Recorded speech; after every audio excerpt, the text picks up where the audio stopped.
How's everyone doing? First off, thank you for all the comments and the posts that I made about the fire. Fortunately, it went the other direction. I mean, it's a good thing it didn't come to our area, but still, people's homes are a threat. They're finally getting a hold of it, kind of. So hopefully, they'll have it out by the end of this week. Hopefully. Anyways, a bunch of you saw my video on how much force it takes to cut something. So I want to elaborate a little bit more on that, on the density of targets, because I don't think anybody's really done this, and it is kind of hard to research sometimes on some things. So there's not going to be some things in this, like tatami mats. I'm not going to be given the density of tatami mats because there's so many variables to that one. Because it depends on what are you using it for, what type, all kinds of things. So that's not going to be added to the list, along with pool noodles. Pool noodles aren't going to be in the list neither. So, alright. A video on how much strength you need to cut something with a sword. Okay. Now, first off, we have to look at how swords are, what the shape of the blade is like, okay? So I have some images here of katana and a European sword. Okay. So with a katana, this one doesn't have a bohei. Okay. So from this point to the shinogi line, that's all cutting. That's why katanas are such a great cutter. You have more mass to push material out of the way. And then once you hit the shinogi line, that creates a drag. Whereas European swords, and we're going to go off of double-edged, have less of a cutting edge. Okay? Because it's got obviously two edges. So, got my notes here. So let's go through some of these. Okay? So, and just to give you kind of an idea of how little force it takes to cut something. Alright, so we're going to go with human skin. What's the density of human skin? The density of it, and this is in grams, okay, is 1.02. So it's kind of dense, but not that dense, which makes it kind of, you know, if you pull on your skin, it's kind of flexible a bit. Okay, our skin does stretch somewhat. So yeah, and there are layers to the skin. You have the first layer, which we all see. Then you have another layer behind that. Then underneath that, you have the subcutaneous fat. Okay, and then below that is where you have muscle and then bone.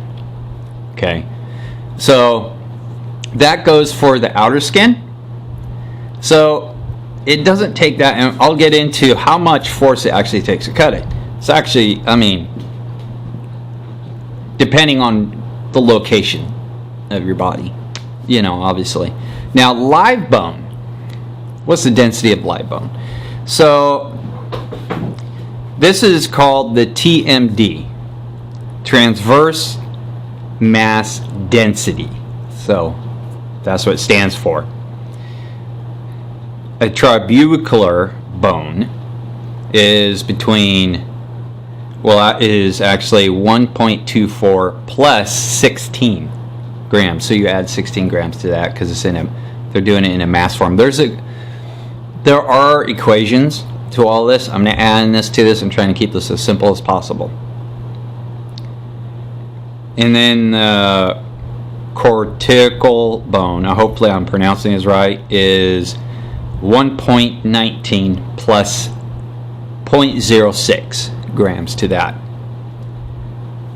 And that is in a non-pathological adult bone tissue. So that's like a child. Okay, so it changes. Now, then there's dry bone, which a lot of things are taken in factor. A proximal ulnar and axis have the highest tubular density values at 231.3 milligrams. Now remember, this is that mass density, and 234.3 milligrams.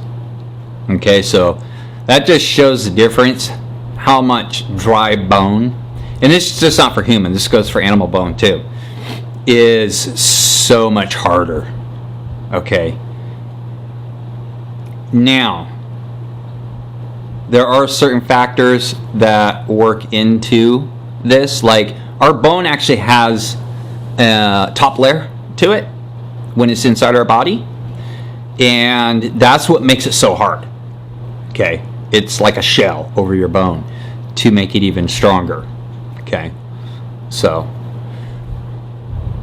but when it dries out, all the minerals and everything are replaced, which makes it even harder, because you have inside your bone, of course, bone marrow and different layers in there.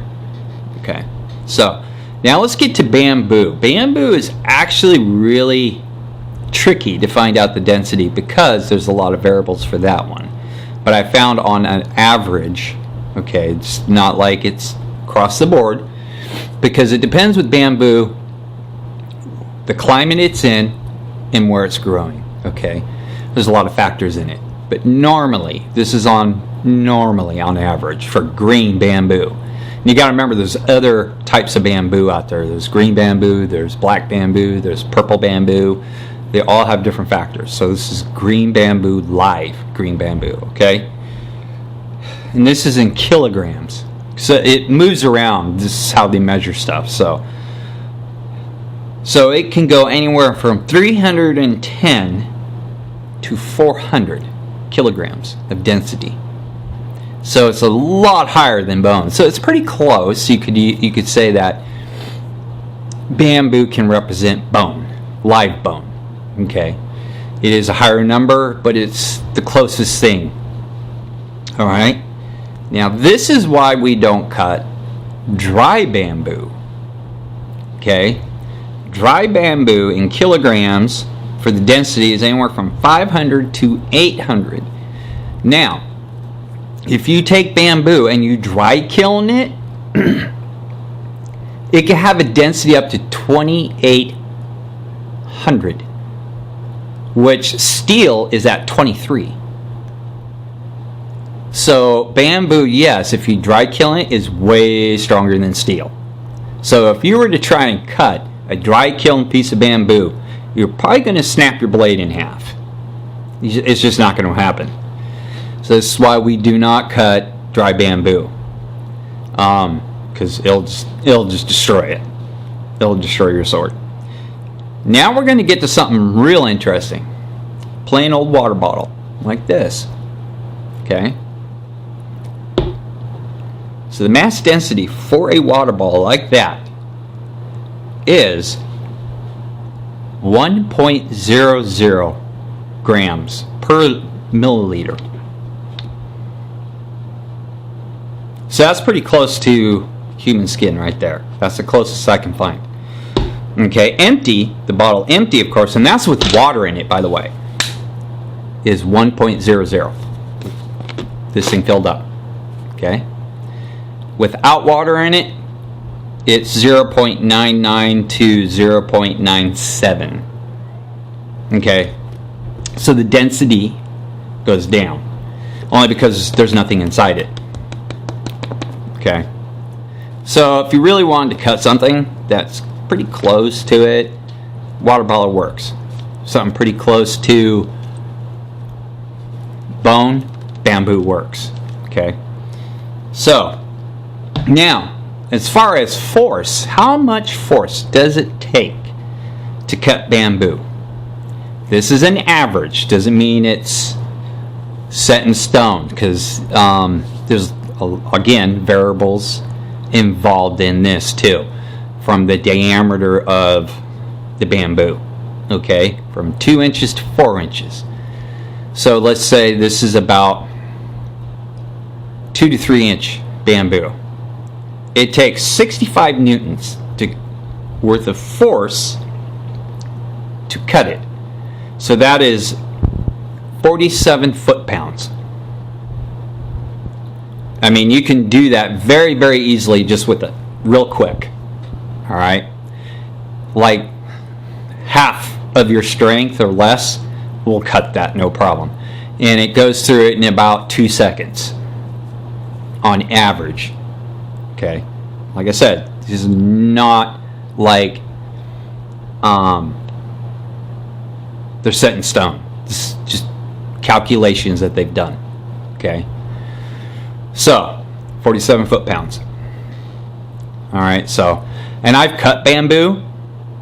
I've cut 2-inch bamboo, and I didn't have to use all my strength to cut it. I just, like that, and it just sailed right through it. And that was with the unikubi. So, people out there who are afraid to cut the unikubi with bamboo, thinking it's going to bend it because it's thinned out on the back, so long as you got good edge alignment, you should be, and the heat treat is good, you should be perfectly fine. My unikubi is not differentially hardened though, it's through hardened. Other than that, if that makes a difference, I can't tell you. So I would try both. All right, just you got to make sure you have one, really good edge alignment or close to pretty good, and two, it's green. It has to be green bamboo. Okay, don't cut any brown bamboo. That's bad. It's really bad. Okay, now skin. Okay, now I didn't go off animals. I did humans. You could do pig. Pig's the closest to humans. It only takes, depending on the part of the body, okay, 3.5 to 14 pounds of force. That's nothing. That really isn't nothing. And it also depends on what type of sword or whatever you're using. That's nothing. That's why I say you don't need a lot of strength to use a sword. It's gonna do the job for you. Okay, if you're using all your might, you're doing it wrong. And to put all this in perspective, for force, a baseball player, when he hits the ball, he's hitting it between 6,000 and 8,000 pounds of force. The force is so great that the wood will actually suck in a little bit, make a formation of the ball before the ball leaves, and then the wood comes back. That's why they're made of like mahogany or oak. And as the ball is flying, it's actually distorted through the air a bit. And the ball is moving anywhere, it can be, when it leaves the bat, anywhere between 90 and 110 miles per hour. Okay? So, and that's a baseball player because they put all their might in it to hit that ball. Okay? So, hopefully that puts it into perspective. That right there for you guys. But, as I said before, yeah, you have to adjust how much force to put into your target. Okay? You have to judge that. It's not an easy thing to do. And yeah, bamboo's hard, but when it's green, it's not that hard. It's very fibrous because it holds a ton of moisture into it. Okay? Bamboo is kind of like a camel. That's why bamboo, if you have bamboo growing, let's say like in our area, our forest, we have a major drought, the bamboo will out-survive the other trees because it stores its water inside it. Okay, other trees really, yeah, they can, but the tree's still using it up. But it, like I said, bamboo's like a camel. It will keep it there. It only uses what it needs to survive, period. It's like a weed almost. That's why when you plant bamboo, you got to be careful because they'll just take over.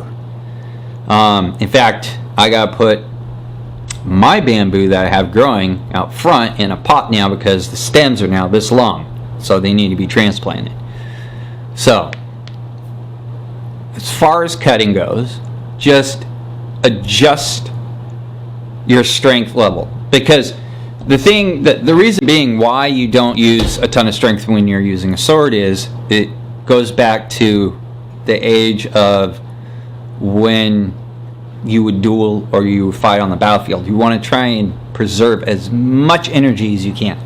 Otherwise, you can't continue on. Okay? Now, I saw Outlaw's video. He did a good video on what I was talking about. And yeah, you would have to use force if you're in a bind. Depending on what type of binding, you gotta use your muscles because you're trying to hold your opponent back. I'm going to be doing another video on that too, so coming up. But other than that, once you can get a strike on your opponent, you could do a quick nip. If it's especially somewhere that's vital, or the hand where they can't use their sword no more, that quick nip, without just whipping it really fast, can do enough damage to decommission at least your opponent.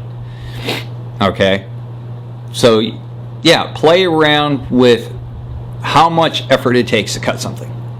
And you'll be amazed. And it'll still give you a clean cut. If your edge alignment is on, it'll still give you a nice clean cut. And you're going to notice, too, if you want to learn how to control your sword, more so when you swing it, you're not over here, you're not up here.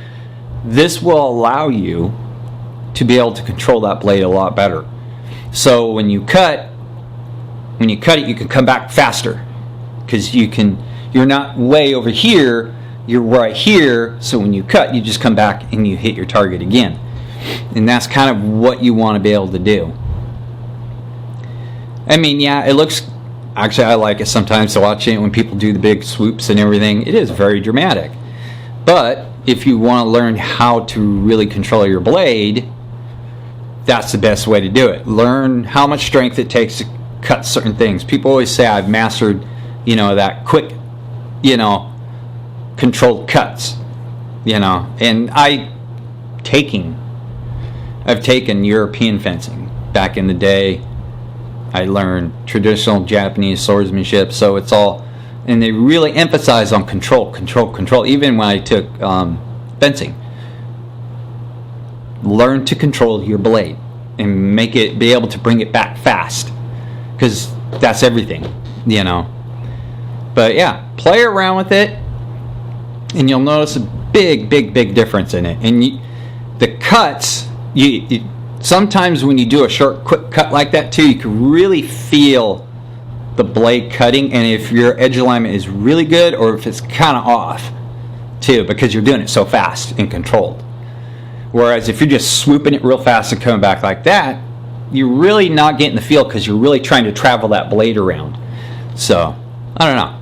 Play around with it and have fun with it. Be safe with it and tell me what you think. So, that's all I have for you guys. Hopefully everyone's having a good week, and we will see you later.